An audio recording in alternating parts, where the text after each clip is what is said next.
Good morning and good afternoon, depending on where you're dialing in from. And welcome to today's Triveni Dialogue, where we're really excited to be sharing with you a stellar lineup of panelists and speakers throughout today's session, from all walks of life, really, to celebrate what is India at 75. And we bring these speakers to you as a collaboration, Triveni meaning the collaboration in this sense of three parties, three partners of the Australia-India Business Council, the Institute for Australia-India Engagement, and the Centre for India-Australia Studies at O.P. Jindal Global University.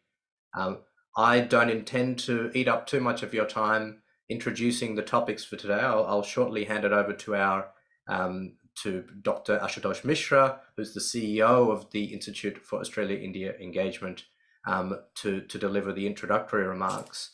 And following that, we will hear from Jim Varghese, the National Chair for the Australia-India Business Council, who will be moderating the session throughout the day. And he, of course, will introduce each and every one of our amazing speakers and their respective topics as we move forward. So welcome once again. Thank you for joining. Of course, this session will be recorded and will be available online afterwards. And we will encourage you to ask questions on the Q&A tab if and when you have questions. And towards the end of the session, we will be able to answer those, or we'll moderate, and Jim indeed will moderate that so that the respective speakers can address your concerns and questions as we move forward. So on that note, welcome once again to the Triveni Dialogue, India at 75, and I'll hand it over to Dr. Ashutosh Mishra, the CEO and founder of the Institute for Australia-India Engagement, to make the introductory remarks. Thank you. Thank you. Thank you very, very much, Sean, for the wonderful introduction and kickstarting this Triveni Dialogue. At the outset, ladies and gentlemen, I acknowledge the traditional custodians of the land from where we are organizing this event. And on behalf of you all, I pay my respects to their elders, past, present, and emerging. Good morning, good afternoon, namaskar, vadakkam, sat sri akal, kemcho, and good day, depending on whichever part of the world you are. First of all, my heartiest greetings on India's 75th year of independence, the wonderful culmination of Azadi Ka Amrit Mahotsav. Our greetings to our 1.4 billion brothers and sisters back in India, and to our 25 million Indian global diaspora. Welcome to this distinguished Triveni Dialogue series hosted by the Institute for Australia-India Engagement, the Australia-India Business Council, O.P. Jindal Global University, and India News Fortnightly. And this is on the first day of the Amrit Kal. Amrit Kal is the term which was referred to by Honorable Prime Minister Narendra Modi yesterday from the ramparts of the Red Fort, in which he talked about Amrit Kal, which means it's a Vedic astrological term, which means an auspicious time to kickstart new projects, to make new beginnings. So Amrit Kal एक नए युग का सूत्रपात है, एक नई राष्ट्रीय पहल का सूचक है, एक नए भारत, एक विकसित भारत की परिकल्पना है, और एक नए भारत का संकल्प है. And there could not have been a better occasion to kickstart this series of Triveni Dialogue in the Amrit Kal, on the first day of the Amrit Kal. Ladies and gentlemen, at the beginning of the 18th century, the world talked about the rise of China and India. But in that hope, people hoped India to succeed more. Why? Because being the largest democracy in the world, because of being a symbol of peace and non-violence, a symbol of mutual respect, and a guardian of international institutions, and also guardian of international order, an epitome of freedom of speech, expression, and faith, and freedom of seas. India wanted the world to succeed. And we have not done badly in the last 15-20 years. We have done exceedingly well. Today, India draws inspiration and international respect and commendation from around the world. It is an influential voice in international fora and cannot be overlooked anymore. It is now the linchpin and the hope of global economic recovery. During the horrific days of the pandemic, ladies and gentlemen, when the mighty and the rich looked inwards. It was India who stood up and reached out to over 150 countries to help them out, despite having 1.4 billion people at home to take care of. This was because India believed in the universal philosophy of Vasudhaiva Kutumbakam, which means the world is one family.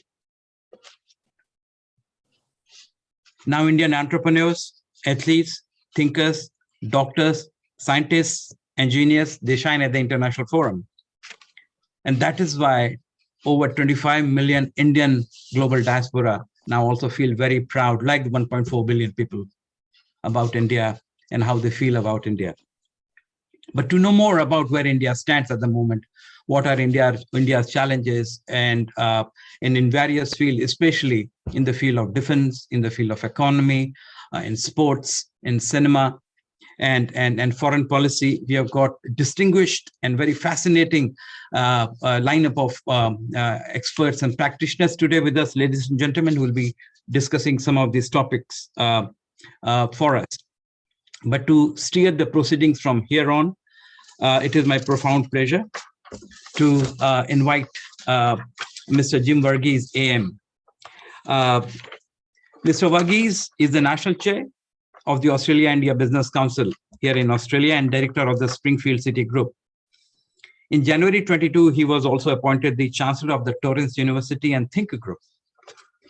He was Queensland government's independent reviewer of the Queensland Building and Construction Commission, and he submitted the report just recently. Jim has had a 30 years illustrious career in the public sector and served as Chief Executive in transport, main roads, education, training, employment, and primary industries in Victoria and Queensland. He received the Centenary Medal for Services to the Public Sector in 2009 and also Order of Australia for public sector reforms and services to the community. He's a male patron of the Puya Foundation Lockhart River Indigenous Community in Northern Queensland, and he's also the chair of the Gandhi Salt March Company, which was instrumental in having the statue of Mahatma Gandhi installed here in Brisbane, which was launched by Honorable Prime Minister in 2014. Jim is also a member of Australian Institute of Company Directors, Certified Practicing Accountant, Australian Institute of Management, Royal Institute of Public Administration, and Australian Marketing Institute.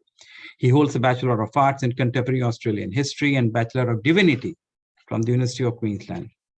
He remains actively involved and associated with the University of Queensland, University of Technology, the University of Southern Queensland, and Victoria Institute of Technology. For the last many years, I've been working with Jim, and it's been a delight to be working with him in various fora, and we have learned so much from him. So Jim, it's our profound pleasure to have you moderate the session. And if I may mention this, that we are also very delighted to have Dr. Rajiv Kumar joined us just now, and so does Mr. Vijay Lokpalli.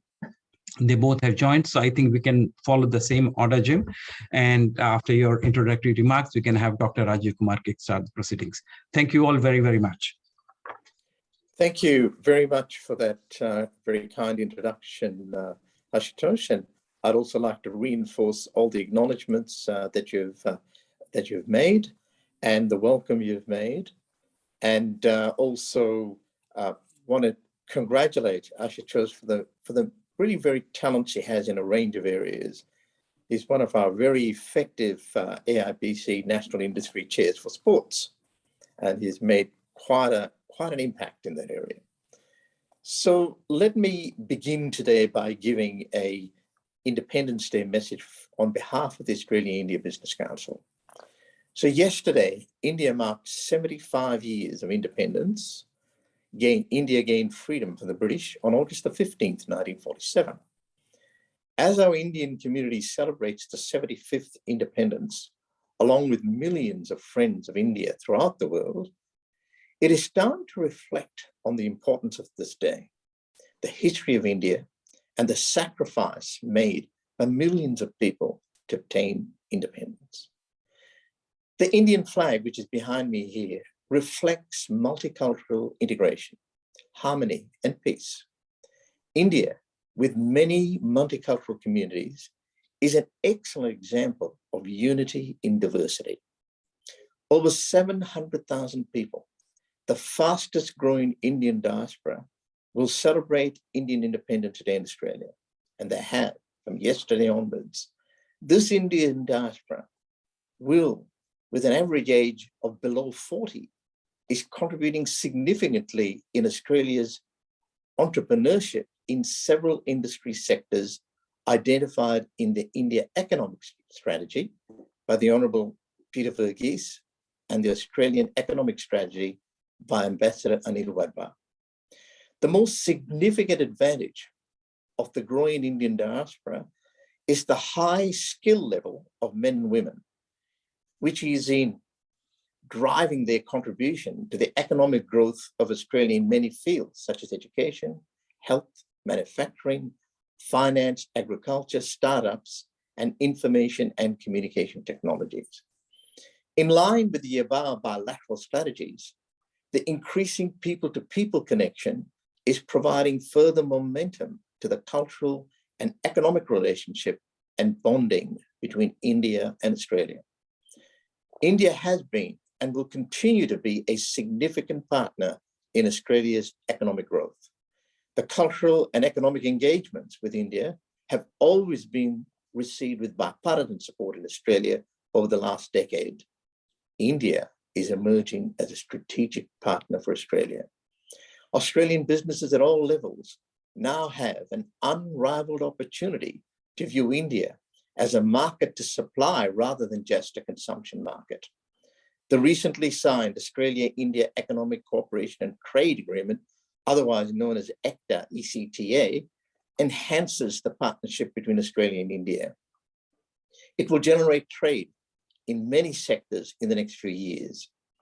The Australia-India Business Council is very encouraged by this significant development, which we've been passionately driving and supporting for over a decade. The initiative by the Prime Ministers of Australia and India to establish AIBC over 35 years ago to assist in making these milestones happen is now positively vindicated. To effectively support bilateral trade, the AIBC established many industry chapters, and more recently, the Australia-India Business Enterprises, otherwise known as AIBE, as its commercial arm to focus and facilitate business-to-business relationships. The recent Quad strategic agreement places India and Australia in the same page in cooperation and partnership in defence and security. To effectively support emerging opportunities, AIBC has established a defence and security industry chapter. Commemorating 75 years of independence and the history of India's people and the achievements, AIBC has organised its inaugural Australia-India International Business Summit in Sydney next week from the 23rd to the 25th of August. This will be an exciting opportunity for Australian corporations and industries to consider India for partnering and achieving business-to-business outcomes. With no boundaries to the Australia-India relationship, AIBC applauds the Australian Indian community for celebrating the 75th Indian Independence Day. On behalf of AIBC members and all our team, I greet the Indian business community and wider community with Jai Hind on the significant milestone and a great occasion. And as Dr. Ashutosh Mishra pointed out, it is also the inauguration of Amritdhara. So on that note, let me now introduce the first of our speakers, which of course is Dr. Rajiv Kumar. Now, Dr. Rajiv is a former vice chairman of NITI-AIOG with the rank and status of a cabinet minister. He also serves as the chancellor of the Gokhale Institute of Politics and Economics. We share something in common there as two chancellors. He's also the chairman of the board of governance of the Giri Institute of Development in Lucknow. He's the chair of the Palais Indian Foundation, and he holds a doctorate from Oxford, PhD in economics from Lucknow University. He was the CEO and director and headed the Indian Council for Research on International Economic Relationship. He's also been a professor of the Indian Institute of Foreign Trade. His many hats, he's also served in the Ministry of Industry as an economic advisor with the Department of Economic Affairs, the Ministry of Finance, the Asian Development Bank in Manila, the UNCTAD, the UNIDO, and the World Bank. He was also the chief economist of the Confederation of Indian Industries and the Secretary General of the Indian Chambers of Commerce and Industry, otherwise known as FICCI. He has served on the central boards of the State Bank of India and the Central Board of the Reserve Bank of India. So without further ado, let me introduce Dr. Rajiv Kumar to share with us his perspective. Thank you, Dr. Rajiv.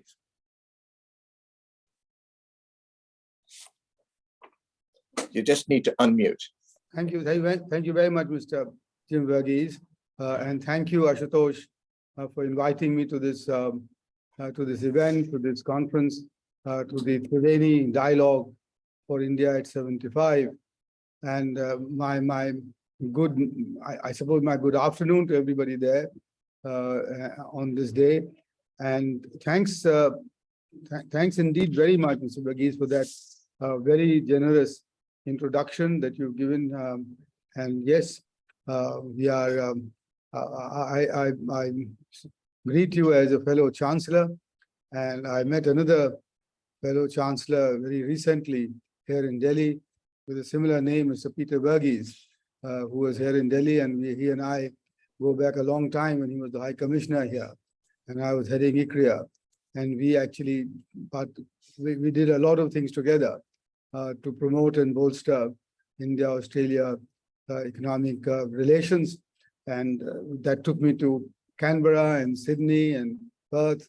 So I've been a follower of this relationship and of these developments, but at least now I think more than a decade and a half.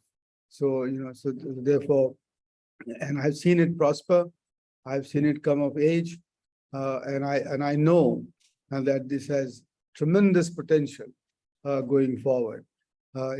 India-Australia relationship, not just people to people, which is really very robust and growing, and the government and government relationship, which is part of the Quad and the the Indo-Pacific agreement, the Indo-Pacific initiative that the US has launched. But more importantly, in my view as an economist, the business-to-business relationship is also growing and has huge potential. And that is, I know what an important role the Australia-India Business Council has been playing in this regard. And so really congratulations to AIBC and to the India Institute for Australia-India Engagement to organize this event at a very opportune time. And I say that because this is just the day after our 75th birthday, and perhaps more importantly, after a rather historic address given to us by our Honorable Prime Minister yesterday from the Red Fort on the occasion of the 76th Independence Day, and where he made it very clear that India will aspire for the highest goals going forward. And I'll elaborate on that as I go along. But before I do that, let me say that it's quite clear to any observer that the 21st century will be an Indo-Pacific century. The 20th century was a North Atlantic century, it is very clear.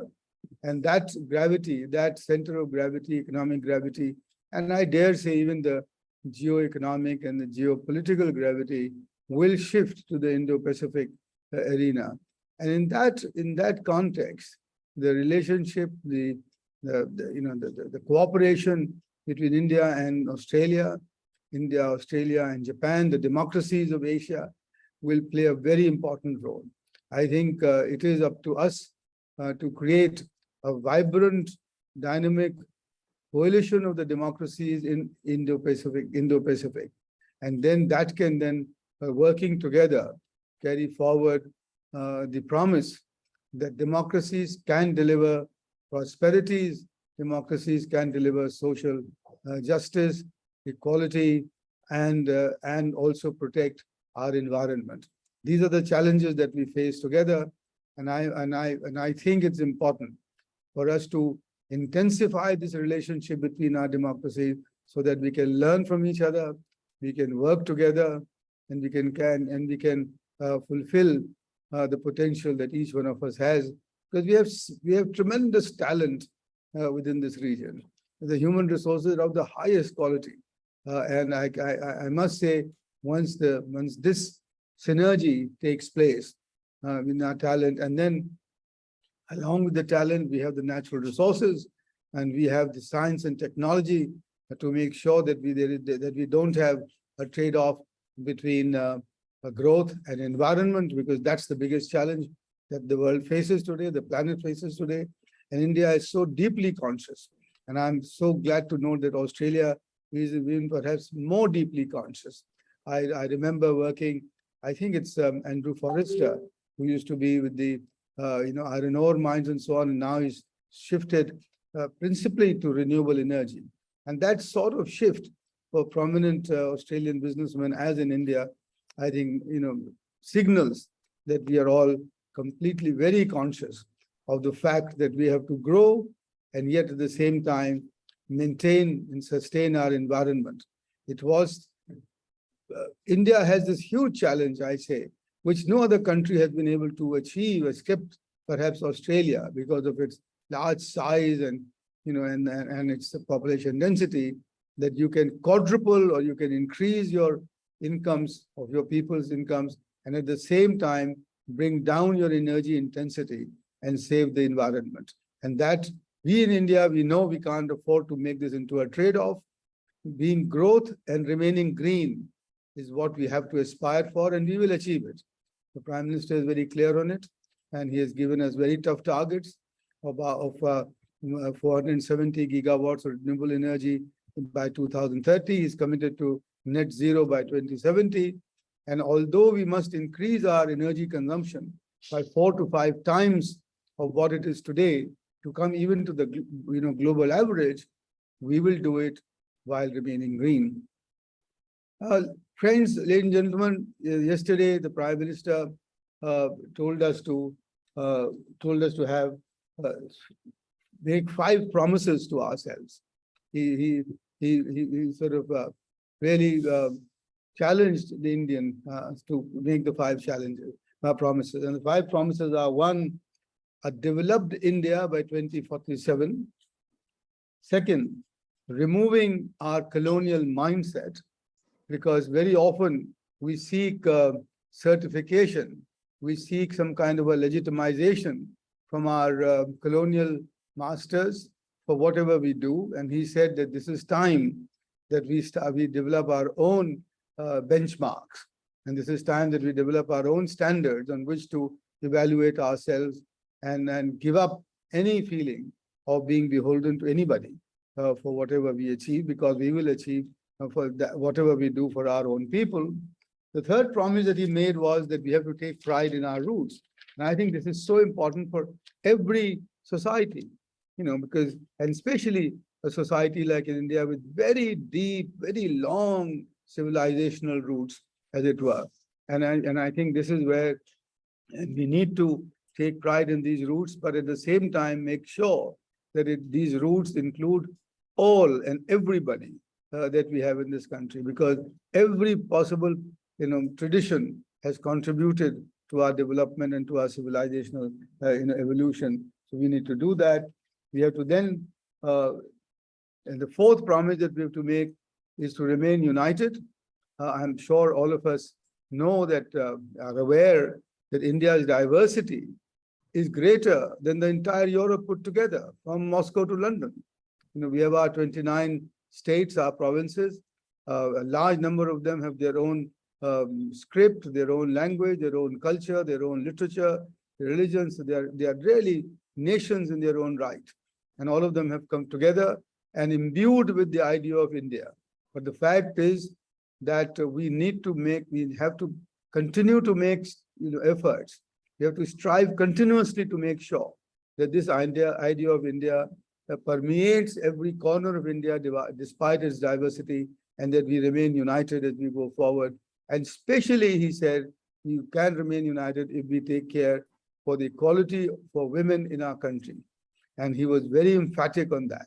And he said he made a lot of, he went on about it, because unless we do that, unless we bring women into the mainstream of our development, we're not sure that we'll be able to maintain this important unity that we have. And finally, the fifth, he said, is that now is the time for Indians to not just remember the promises that were made in the Constitution, the directive principles, as it were, but also their duties and responsibilities towards the nation. The famous statement made by John Kennedy, which is that don't remember what America can do for you, but what you can do for the US. Now it's time for Indians to say that. So these are the 5 promises that he has asked us to make. And he also told us that we will strive to make India corruption-free, which I know is something which affects the business environment. And I'm convinced that now that this move, we will make India an Indian business environment most welcoming and process and procedure driven, transparently driven for Australian businessmen and investors to come and invest in this market, which is going to be one of the largest, of course, surely the 3rd largest economy in the world by the time we become 100 years of our independence, but who knows, even bigger. Let me dwell on that. The Prime Minister, and I hope I have about 5 minutes for that. Is that okay, Mr. Verghese? Sure. Yeah, go ahead. Yeah. Would that be all right? Yeah, that's fine. Go ahead. So, because the Prime Minister said that he aspires India to be a developed economy by 2047, in these 25 years of what he called the Amrit Kal, which is the era of our prosperity, the next 25 years. And, it seems a stretch, but let me give you some figures. At the moment, our per capita income in PPP terms is already $7,300 in PPP terms. It was a mere 1,600 in 1996. We have grown 5-fold to reach 7,000, odd 300 by 2020. The last 75 years, the last 25 years, we have grown at an average of 6.3%, 6.7%, 6.3% per annum. And that's the average for the last 25 years. Since after we undertook our reforms in 1991, of which I must say I was a very proud member of that team under Dr. Manmohan Singh in the Ministry of Finance as an economic advisor there. So it's been 6.3%. If we maintain that growth rate at 6.3%, we will reach $38,000 in per capita terms by 2047. And the current OECD level of income is $48,000. So we will not reach the levels of the developed economies as they are defined by their membership of the OECD. But if we grew at 8.4% in the next 25 years as an average, we will reach $48,500 in per capita terms. One could say that 8.4% is too high, but let's remember that India's northern neighbor has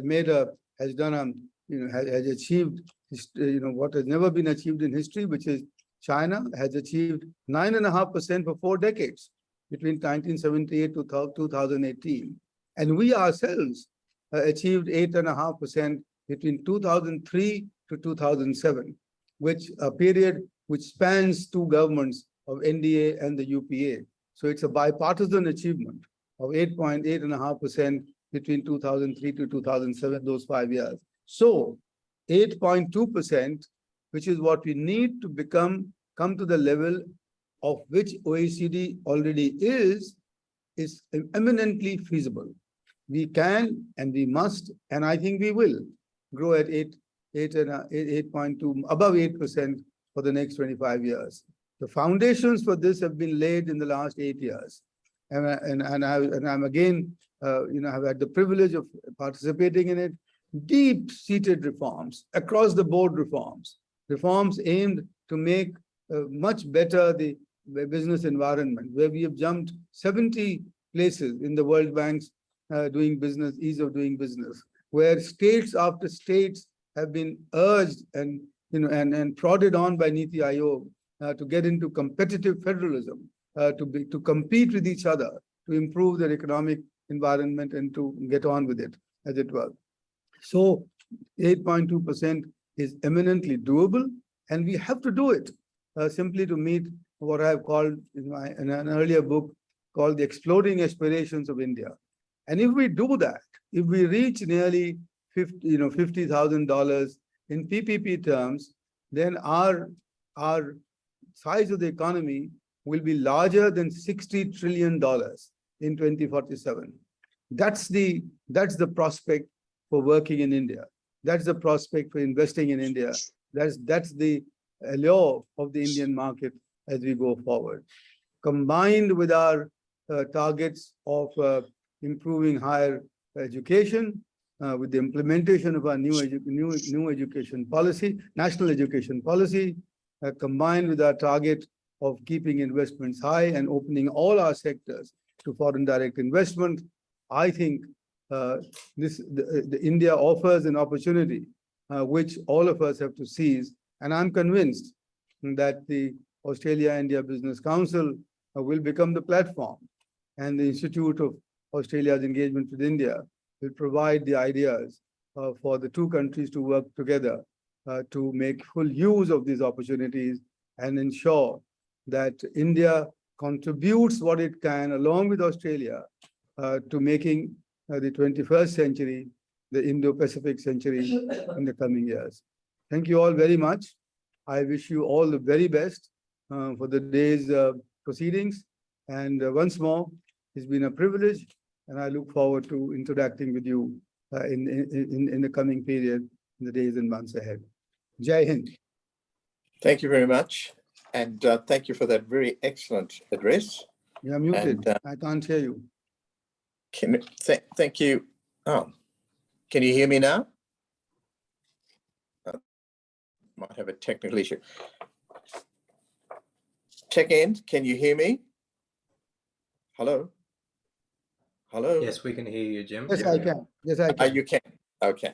I was a bit concerned on that. So thanks very much for that address. We really appreciate it. That's very comprehensive, and it's great to have that over 8.2% for the next 25 years. It's very, very encouraging, and all the other wonderful points you made. So on that note, let me now introduce our next speaker, which is a Lieutenant General Rakesh Sharma, who's retired. He's was an infantry officer commissioned in the Gurkha Rifles in 1977, with a career spanning over 40 years. And when you look through that career, there's extensive operational experience in Jammu and Kashmir, Northeast and on the Western borders, and also down on with the Botswana Army and the National War College at Abuja, Nigeria. And Lieutenant General Rakesh Sharma also attended the NDC at New Delhi and was a research fellow at the Institute for Defense Studies and Analysis. He also holds a PhD in Defense Studies. And he commanded the Fire and Fury Corps in Ladakh, responsible for Kargil, Siachen Glacier and Eastern Ladakh, facing both Pakistan and China. He was the Adjutant General of the Indian Army. He's had several awards, and congratulations on those awards.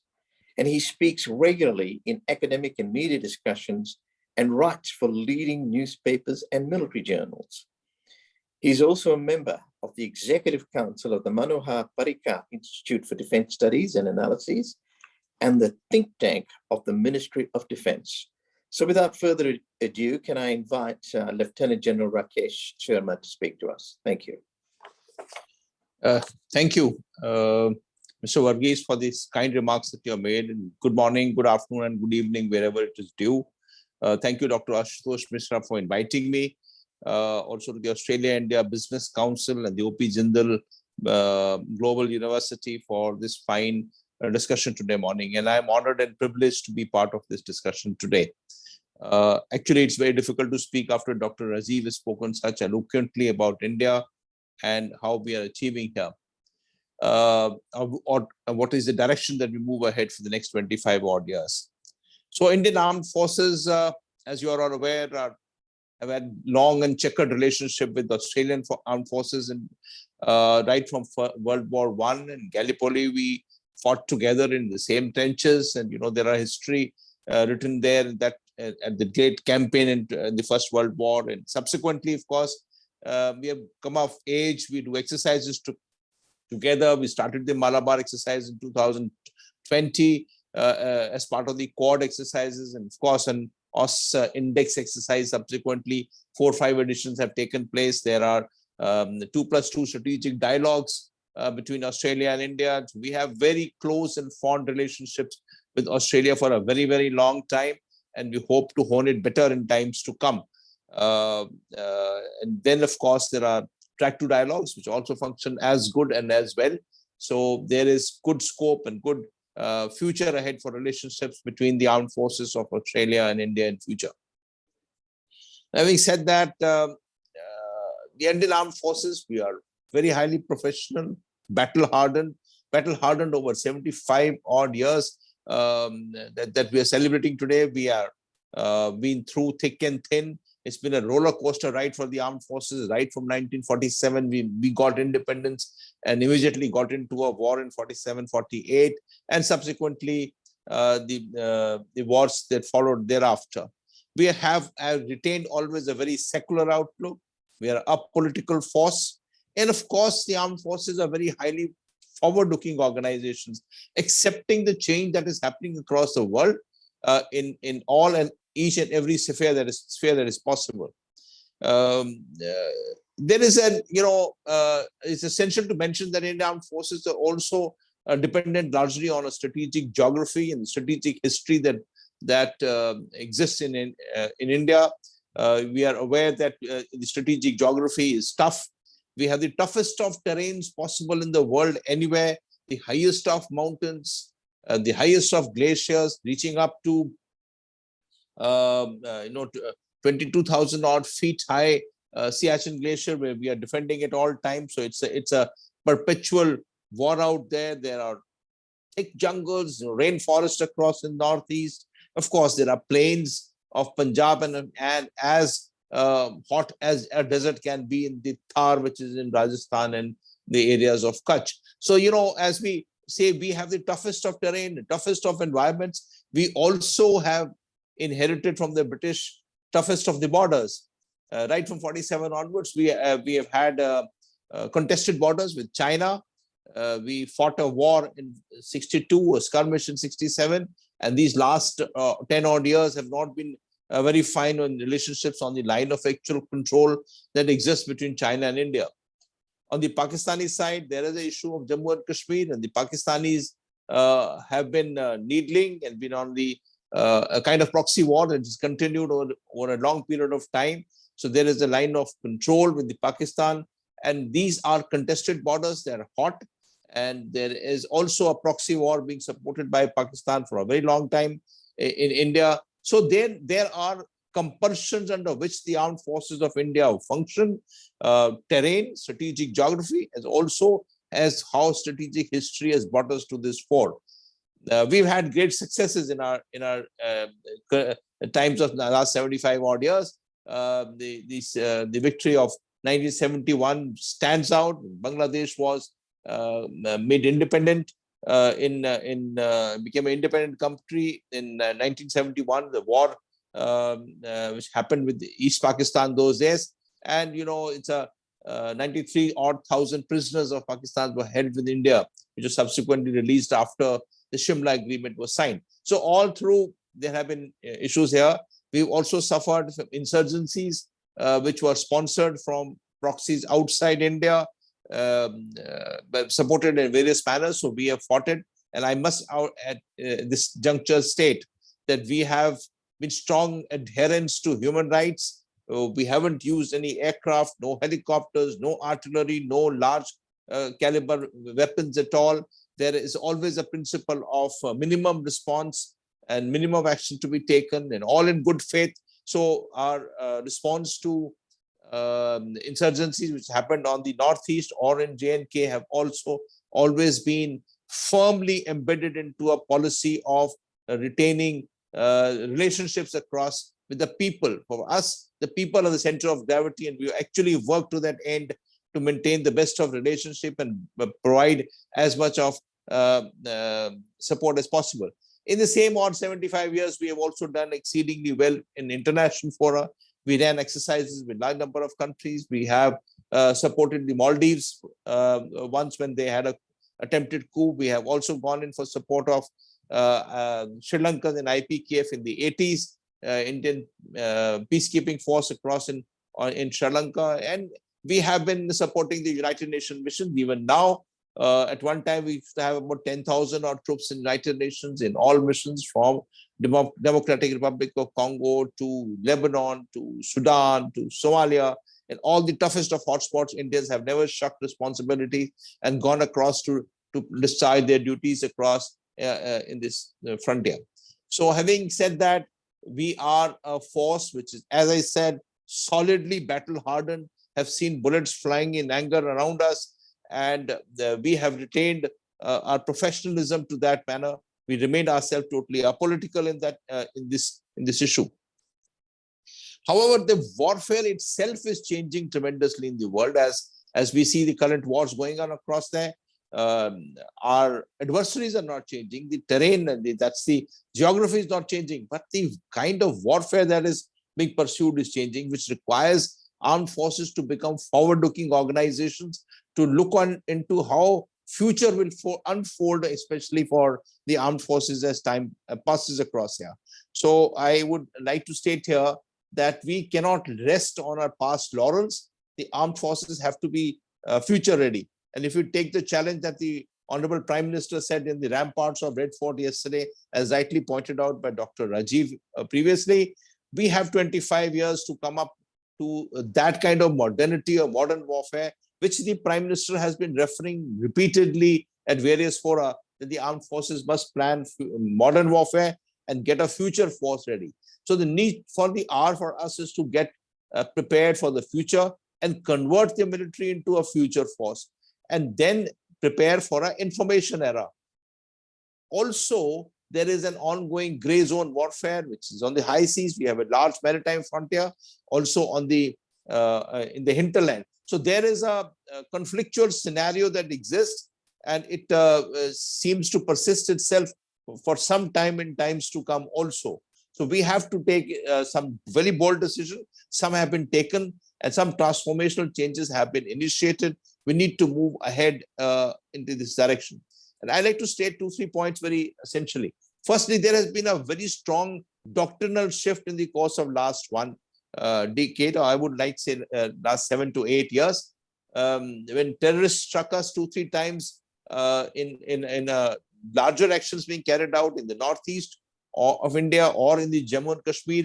We have responded ourselves with force, striking the terrorist camps in Myanmar, as also twice in Pakistan, including once by using air power. So we have shown a doctrinal shift in this manner, where we have shown muscularity to take on issues across the borders in case our own territory is struck by terrorist actions. That's a very determined shift that has been shown here on the line of actual control with China.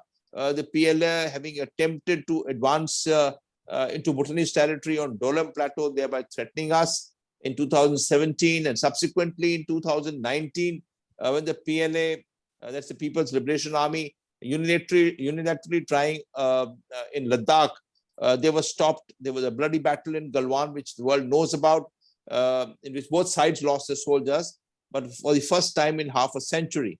So that's a bold doctrinal shift to forceful proaction that we have shown across the borders by the armed forces, and this has come in with the suitable backing by the government. So there are, of course, military reforms assured in the course of last 2 decades. There have been integration that been carried out in service headquarters, and we formed the chief of defense staff.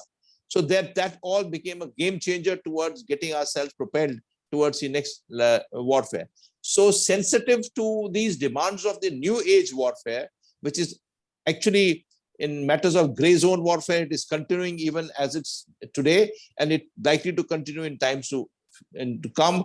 And as we see the belligerence and the revanchist policies of the Chinese, also seen recently in across the Taiwan Straits, there is this so-called threat from the Chinese exists for a longer duration, and Chinese are also modernizing the armed forces in a very big way into spheres of new age warfare. So we too have also moved in this direction strongly, steadily, creating cyber commands and space agencies. We have also integrated the information warfare processes as part of this whole scheme of special operation divisions that have been created. And then there is modernity being carried out. In doing all this, we have learned that we have strengths within our country, a tremendous amount of strength, especially in matters of information warfare, in creation of software, in many of fields that Indian industries has got tremendous amount of strengths that we can build on, and there is therefore a necessity to bring about a civil-military fusion that's been brought about here.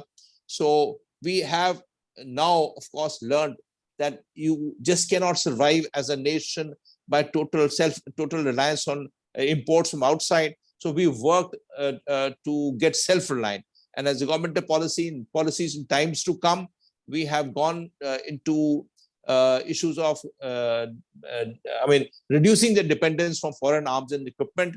That's a major transformational shift, because we have been largely dependent on Russia for our arms and equipment, of course, partially on Israel, France, and the United States. But these reforms have ushered in this self-reliance in defense need. A boost has been given to Indian defense domestic industry, special incentives to the private sector, which is most significant. Under these strategic partnerships, defense manufacturers are encouraged to form partnership among themselves, also with foreign defense manufacturers, to bring in better technology as well as investment. India is a huge defense market, and big global players are also keen to establish shop inside India. And for the first time this year, we have actually put 25% of the defense research and development budget into only for the private sector. That will give a great boost to private sector to start researching on matters of defense.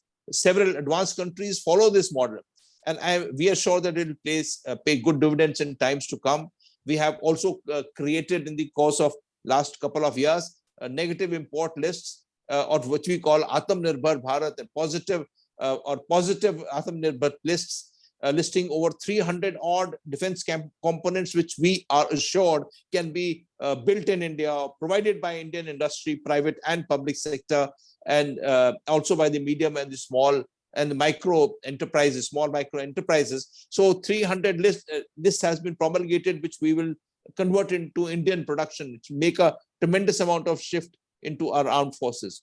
So the Indian armed forces have been, of course, this larger dependence on the public sector in the defense needs is now going to change, see a major change across, because they have also been corporatized and become more professional, but their interaction with the private industry has become greatly large. And there are firms like Tata's or Bharat Forge or Larsen and Toubro who are actually taken this challenge firmly on on themselves to provide whatever the defense forces require, and they wanted the change has been brought across in this manner. So with the kind of aim of indigenization of about 70 to 90% by 2030, Indian armed forces are at a cusp to get on with modernization with an Indian imprint. And this will make a magnificent change across to the Indian armed forces in times to come. We've also been training with the armed forces of the world. Like I said, we have done intensive amount of work with Australians, but we have done trained with large number of forces, the United States, French, the UK, Australia, Japan. We have been training with large number of forces to get more and more interoperability together, mostly all democracies, so that we have same kind of vision and same kind of imprint across in the world in times to come.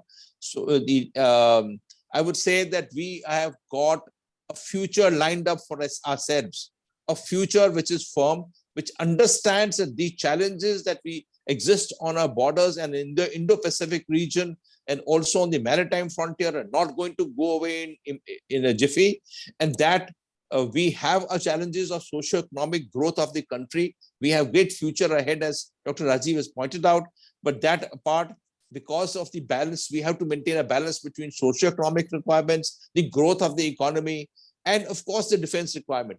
In maintaining this this balance, the indigenization efforts will make a great amount of change for Indian Armed Forces. And we must be pragmatic also in developing ourselves. So we have a large future, a very important future ahead in next 25 years. We too hope to join up the nation in 2047 as a modern force, as a ready to face the modern warfare of this century, which is actually absolutely different from what we have faced in the 20th century. And we also retain the pride of remaining apolitical always and truly nationalistic. India must capitalize on and will capitalize on the strength of our armed forces. It's incumbent, and as time passes, we will see that the armed forces getting more and more future ready and make India into a global military power. Thank you very much for my 10 minutes and for giving me the opportunity to speak. And I reassure the audience here that we have very close relationships with the Australian Armed Forces, and we have a meeting of minds, and we look forward for further interaction in training exercises as also in all other fora of discussion there. Thank you very much for allowing me to speak today. Thank you very much for a very comprehensive address and a good picture of the future and the changes taking place and the transformation within India's defence forces. Thank you very much for that. We now come to our next speaker, Mr. Vijay Lokapalli.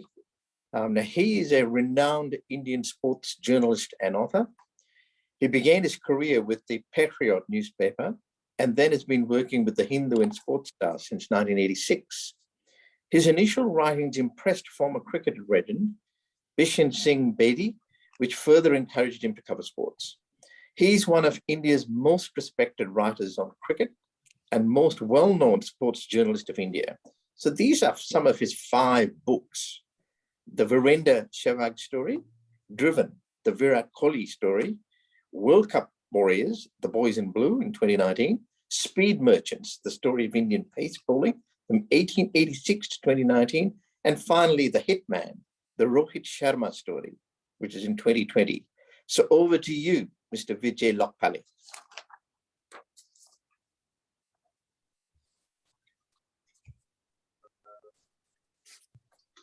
I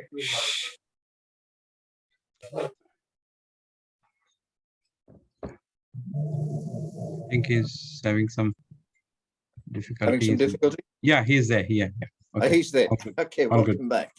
All good. Okay. And if I may also quickly welcome Ambassador Shambhu Kumaran, who has joined just now from the Philippines. Sorry about that. Mr. Vijay Lokapalli, you may go ahead, please. Thank you. Yeah. Hello, everyone.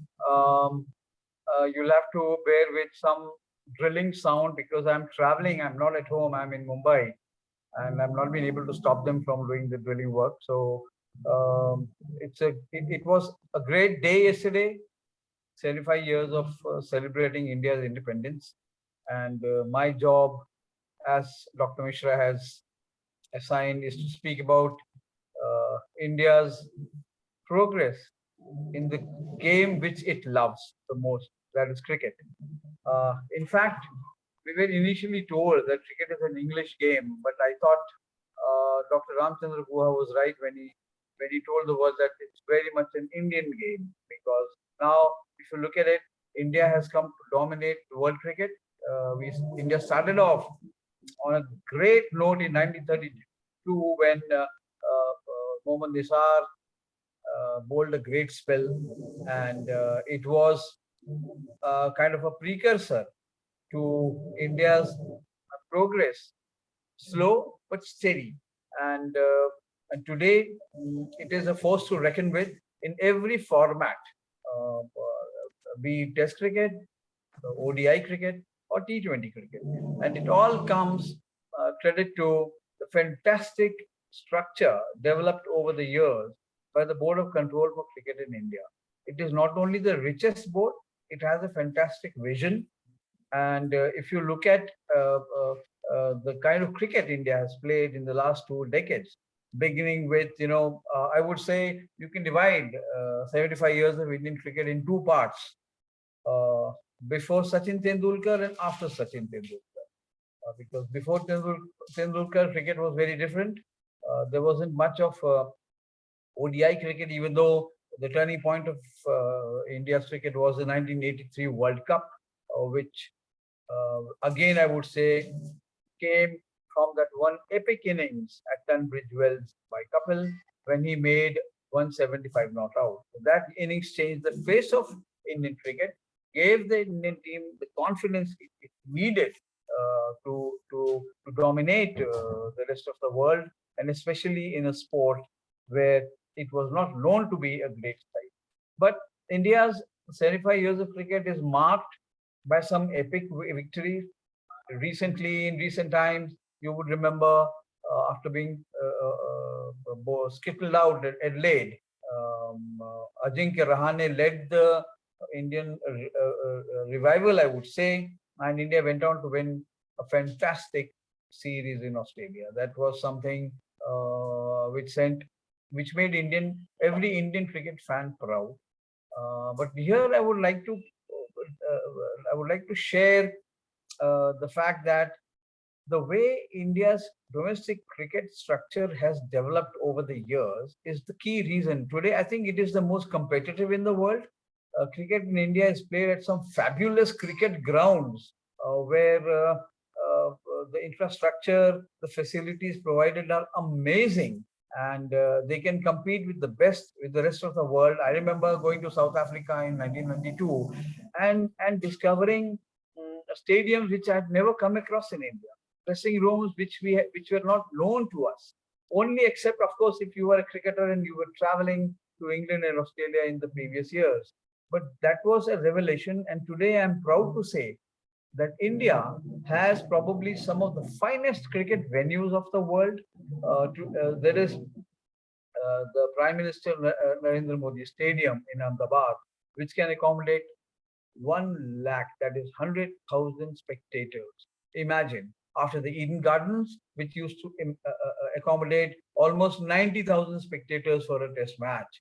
There have been some iconic stadiums in the country, but the latest ones are modern, I must say, spectacles if you want to watch cricket. Indore is a great venue. We have Kanpur is being developed. It's a very, again, one of the permanent test centers.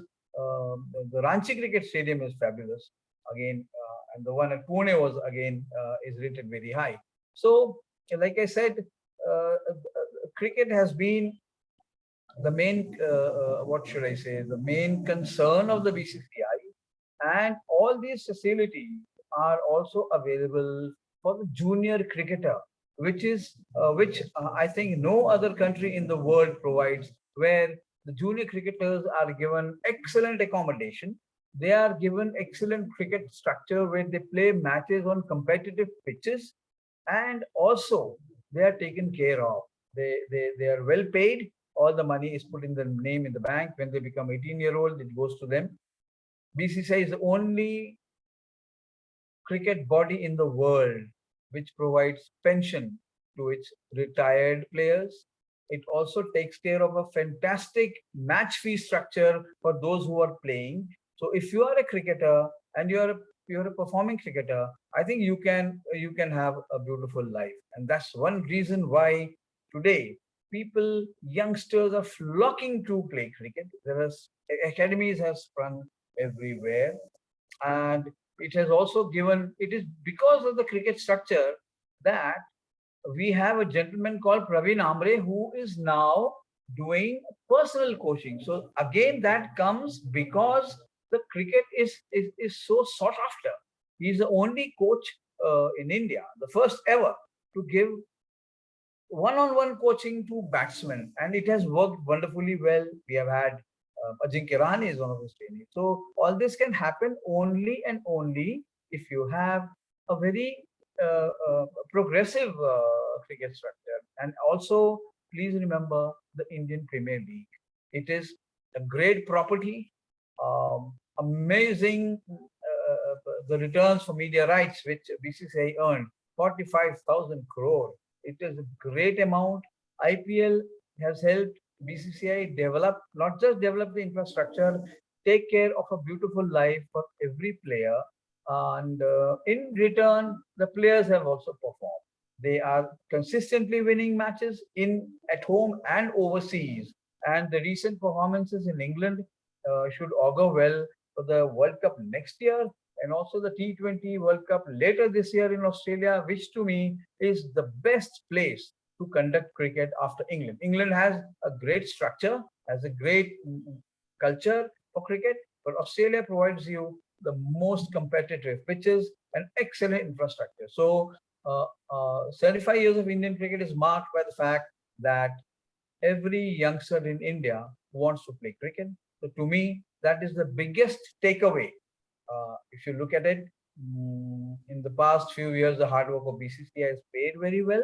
And I'm sure in the years to come, India will emerge the greatest cricket nation. Thank you very much for that very lucid view of the history of sport, particularly the post Sachin Tendulkar era. And we all really appreciate what you had to say. It's now my pleasure to introduce our next speaker, Mr. Anupam Sharma. Anupam Sharma is a filmmaker with a bachelor's and master's in films and media from here in Australia, in the University of New South Wales. He possesses over 22 years of experience as a producer and a director. Based out of Fox Studios, he's led over 300 projects and was voted as one of the 50 most influential Australian film professionals. He began his career as a radio producer at SBS and a sought-after guest on ABC and other TV and radio channels. He's spoken on various programs on issues, diversity, globalization of Australian media, and India bilateral links.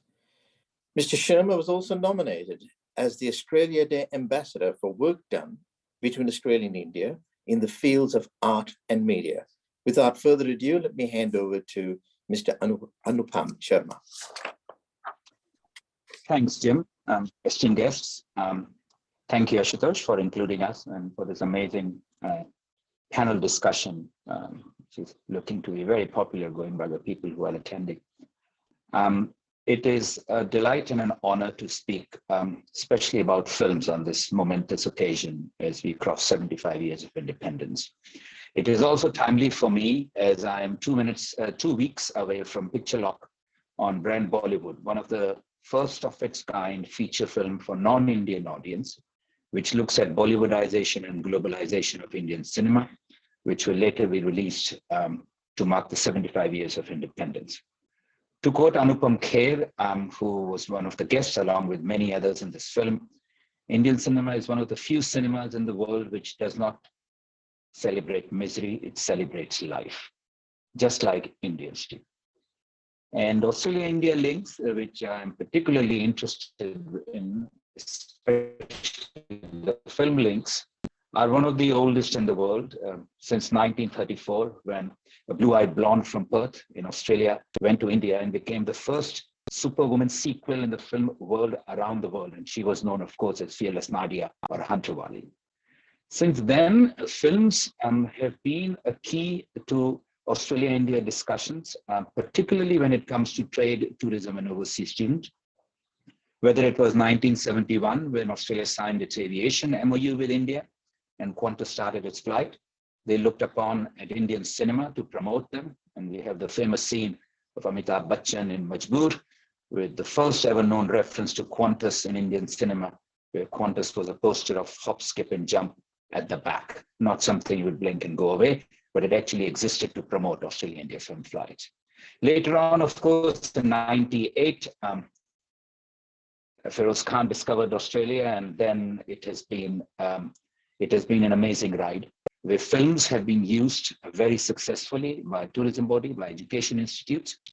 Just like everyone around the world, they realized in the diverse country of India, the most universal and most attractive, but most importantly, the most effective language to speak is cinema. Australia was selling the locations to aspirational students, to migrants. And now it is also quite timely, Dr. Mishra, that you have got this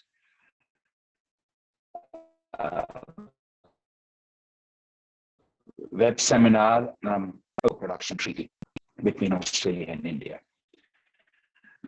So I cannot be happier person as an Australian, as an Indian, as a film professional, to see Australia and India go into our 75 years of independence with not millions, but tens of millions of dollars worth of Australian stories which are India-centric. And that is the key. The diaspora, it's getting more diverse, it is getting more India-centric. And we should all on this panel be proud to know that it's not since last decade or 2 decades or 3 decades, but probably since 1960s, all international films have been made on India-centric subjects, from big ones like Gandhi to small ones like Monsoon Wedding, from medium ones like 90% but 100% strike rate.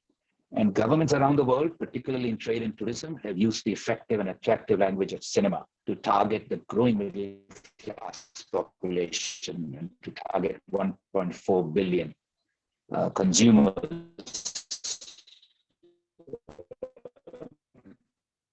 who they all want to attract. What else can I say? But looking at the future, as the head of Australia-India Film Council, we are honored to see are putting money in development in Australian films. We are pretty fortunate to see the cash-rich, high-net individuals and net worth individuals from India investing not hundreds of thousands but millions in Australian films.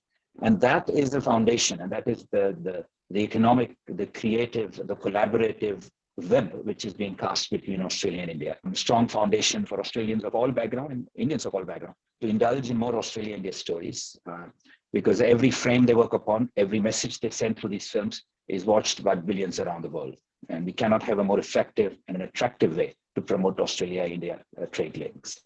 So as we look towards the future, all I can say is Jai Hind, and look forward to coming to you via theaters through Brand Bollywood Down Under, one of the most comprehensive look at Indian cinema through Australia's love affair with Bollywood. Thank you, Jim. Thank you very much for that very, very, very, very excellent look at the media industry and how it links between Australia and India. It's now my great pleasure to introduce Ambassador Shambhu Kumaran.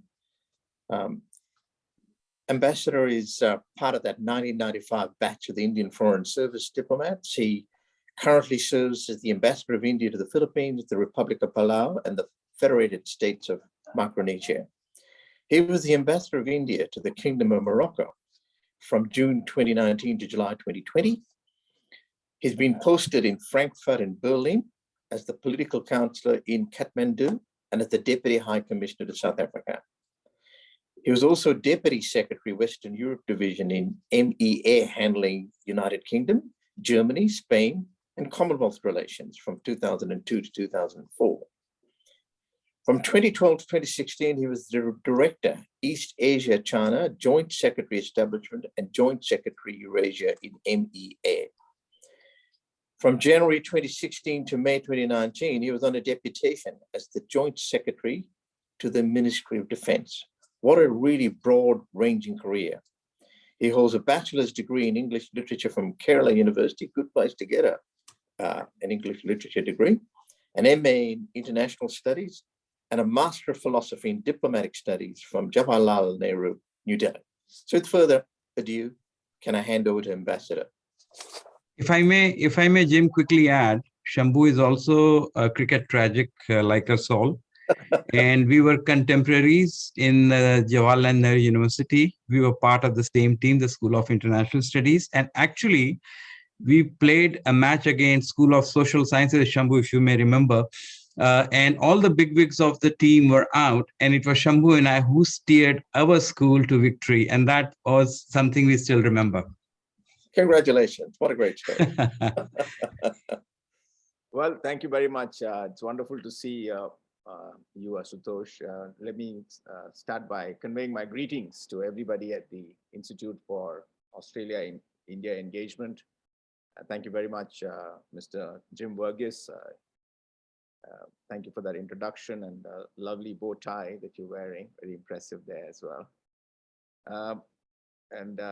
You know, Ashutosh and I, of course, go back a very long way. So when he asked me to share a few thoughts, I thought I should do so in my personal capacity, because I don't necessarily have a formal role in the India-Australia engagement, although I'm a well-wisher like many Indians are, and very delighted at the way in which this trajectory of the India-Australia relationship has developed.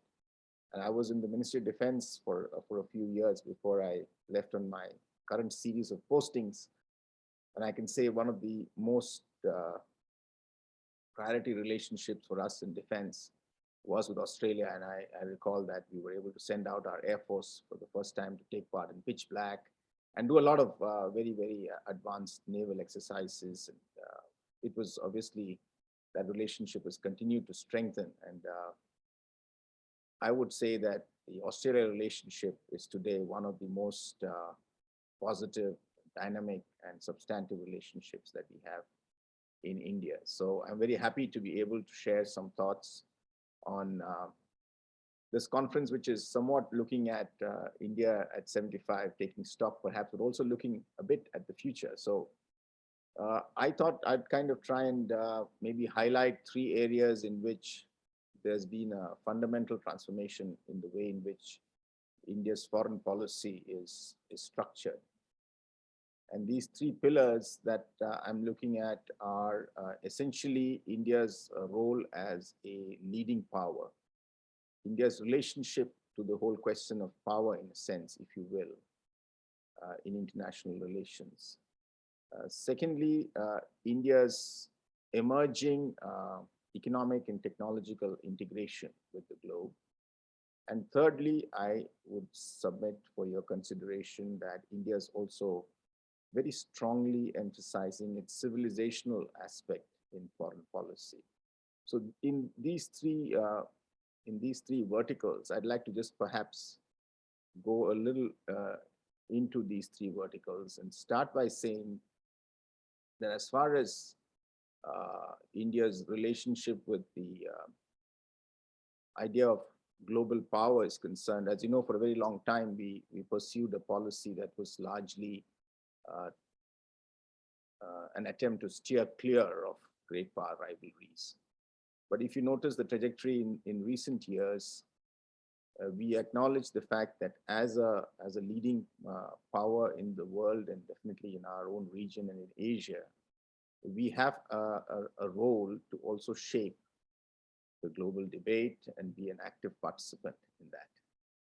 So you would see that increasingly India's efforts to try and be part of the discussions, be part of the conversations around how the regional and global environment is shaped. And one fundamental transformation that you in Australia would have noticed is our new emphasis on plurilateral mechanisms such as the Quad, building beyond pure bilateralism. I think that's been a very big shift that's happened, particularly in recent years. Of course, in the past year or so, we've been in the UN Security Council and we've played a very constructive role there. But overall, if you look at the efforts by India to create new structures such as the International Solar Alliance, the Coalition for Disaster Resilient Infrastructure, these are efforts to not just be at the receiving end of developments in international terms, but to actually shape the discourse and to contribute very effectively in how the questions of the world are addressed. Take the issue of climate change, for example, and the International Solar Alliance, and this as a response to the problems that many countries in the South, in the developing world, are facing, to try and build a bridge that connects the North and the South, because the climate change debate for a very long time was highly polarized, whereas essentially it's a common issue for all of us to deal with. And I know one can, of course, go into this in greater detail, but even if you look at our policies towards defense engagement with many countries, you would see that there is an effort to actually focus on becoming a provider of security to some of our smaller neighbors in the Indian Ocean, and also beyond the Indian Ocean in terms of the Indo-Pacific, the new structure that is emerging.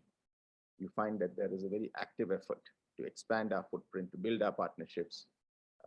And if you look at some of the requirements that have come up over the past decade or so in terms of humanitarian assistance and disaster relief, you find that India has been a first responder to many of the countries here. The second box, as I was saying, is to do with the economy and our technology related engagement. And here again, if you look back, obviously we had a period in India where we were rather inward looking. This changed in a meaningful way in the early 90s. But in the past decade, you've seen a very dramatic acceleration, if you will, especially over the past few years, in terms of how we are looking at economic engagement. And the COVID-19 pandemic actually triggered a very fundamental re-examination of the engagement process. If you look at the debate across trade agreements and how we are looking currently at not looking at a balance of trade in an impractical way, but a mutuality of interest, looking at trade arrangements that are not unilateral in benefit. So we decided to step back from RCEP, as you know, in Australia. But that's, at the same time, we accelerated our bilateral trade agreement with Australia. So we want to do more trade. At the same time, we want to have a trade that is mutually beneficial. And with COVID, with the whole question of supply chains, and India and Australia working closely together on the issue of supply chains, there is an understanding that excessive reliance on a single source is not in our long-term interest. And B, we have to build stronger relationships with our trusted partners, countries that share our values and approaches, and how we can deliberately make an effort to build those partnerships over other ones. And this has been, again, a very fundamental shift from the way in which we've been addressing the issue of trade and economic engagement with the world. India's software is the partner of choice for many countries. And I think this is going to accelerate in the future as the world drives into a more digital, knowledge-enabled economy. India's skills will continue to be a big motor of how the world develops. At the same time, we do feel that there are a lot of other opportunities where countries can work together to build each other's capacity, like when we saw during COVID, how India was able to step out and supply medicines to over 150 countries, in addition to meeting its own requirements. So creating capacities, building the digital networks that support those expansions is something that has become a very central element of our foreign policy engagement in recent years. Let me just conclude with my third point, and this is the fact that India is beginning to more strongly articulate its civilizational perspective on issues.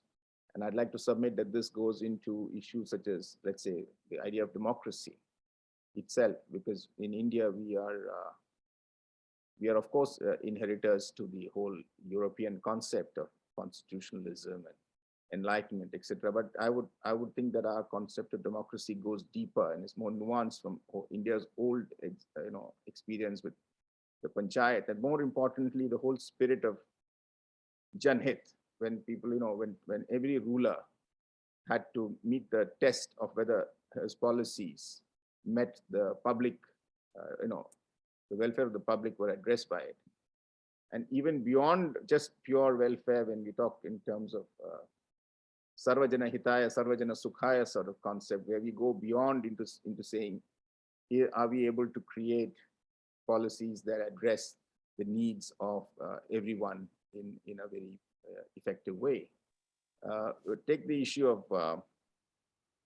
not, climate change again. And I think going back into India's history, if you look at the whole Jain philosophy of non-violence and, taking even the smallest life, the smallest sentient being very seriously, I think in all of those approaches that India is adopting, you would find a very deeper civilizational connect that we are trying to express and bring that value to our engagement with our partners.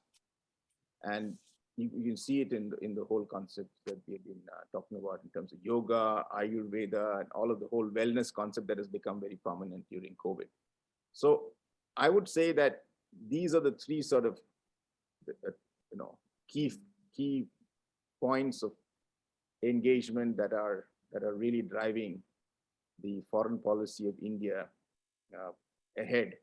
At this 75-year period, you see this transformation in a very meaningful way from our, in terms of our civilizational perspectives, in terms of our economic and technological, and also in terms of our political and whole power-related role. So I'll stop here. I think this is what I wanted to just perhaps project for your thought and consideration. Thank you. Thank you very much, Ambassador Shambhu, and your perspective on the three verticals. I thought that was very good, very insightful. We normally have a Q&A session which either shrinks or remains as is, depending on how long our speakers have taken. And so it's actually quite a good method to keep everything on time. So those who have questions, if they'd like to put those questions on the chat line, we can answer them in due course. We've now reached the end of our time allocation for this very exciting webinar that we're having. And I'd like to ask Professor Sean Starr, who introduced this in the beginning together with Dr. Ashutosh, to give a vote of thanks. So over to you, Professor Sean. Thank you so much, Jim, for both the introduction and for moderating the session throughout today. First and foremost, a huge thank you to each and every one of our panelists today. That was absolutely fantastic to listen to some profound insights while we're celebrating such a fantastic occasion, to have some sort of illustrious panelists brief us on all these very different facets of India over the past 75 or so years, and looking forward into the next 75 years and beyond. It's certainly a very exciting time in India's history and future. So really appreciated those rich insights across these various topics. Of course, a very big thank you to the Australia-India Business Council, the Institute for Australia-India Engagement, and the Centre for India-Australia Studies at OP Jindal Global University, including the IT team and administrative supporters who have helped make this show possible for everyone. A big thank you, of course, as well to our audience today. It's fantastic, whether you're tuning in live or listening to this recording. Thank you for your attention and participation throughout. We really do appreciate your ongoing support for this Triveni Dialogue series, and we do hope these three partner institutions do hope to bring you the best and brightest in the business across all facets of the Australia and India bilateral relationship moving forward, as evidenced from this panel today. Of course, a shout out to our media partner, India News, for their ongoing support and for broadcasting these Triveni Dialogues to the masses, and to Dr. Ashutosh Mishra for, I suppose, coming up with the inspiration for this fantastic dialogue, as well as this panel session today to celebrate this important occasion. So I think that's it in terms of the formal vote of thanks. And we can wrap up shortly Jim and Ashutosh, unless you have anything further. I just thank you, Sean, for that. And I quickly want to add here that all our speakers, it was such a blooming delight listening to them, and but most of all, agreeing to come for this webinar at such a short notice. They all have very busy diaries, and agreeing to come and speak at such a short notice. And Dr. Rajiv Kumar has been traveling, but he found time to find a place somewhere in the hotel to join us and deliver his presentation. Similarly, Shambhu, Anupam, Lieutenant General Sharma, Vijayji, he's himself traveling. So thank you all very much for agreeing to come and speak here. And now you'll be on our permanent resource list. So you'll be hearing from us more and more.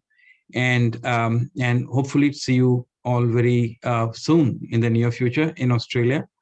And thank you to Jim once again to his able leadership, and also in terms of his skills in moderating sessions. Thank you all very much. And Jim, if you have anything to add, thank you. Thank you very much, Ashutosh, and congratulations. This is what real creativity and initiative is about, and what a great way to set up the 75th anniversary celebrations. Just some key messages that can come through. And it's really very encouraging to see the awareness and embracement of the sustainable environment, looking at green, looking at net zero target by 2070, looking at full development by 2047, getting out of a colonial mindset, looking at new benchmarks, pride in values, remaining united. Also the message about the quality of women, very important. And also the urging to do duty to the nation, and looking at economic growth of 8.2% over the next 25 years. Wonderful message. Then looking at the agility of the Indian Army as it looks forward in the defense forces, bringing in the information era, the new age warfare, self-reliance, moving ahead and working and encouraging the defense industry by motivating the private sector. And then looking at the whole sports end of the great revolution since Sachin Tendulkar's 175 not out, and the great revolution in cricket. Yeah. Absolutely fantastic. And then, and of course, the media and the films that we got through with a very good presentation. And then finally ending with the 3 verticals, which is really quite important when you're looking at things like the discourse, climate change, and how you combine together. I thought that was a very good concluding message. And it's really great that this has been recorded. So in accordance with what we pride ourselves as a business organization, we start on time and finish on time. And I'm really delighted that we have finished on time. Thank you very much. Namaste. Namaskaram.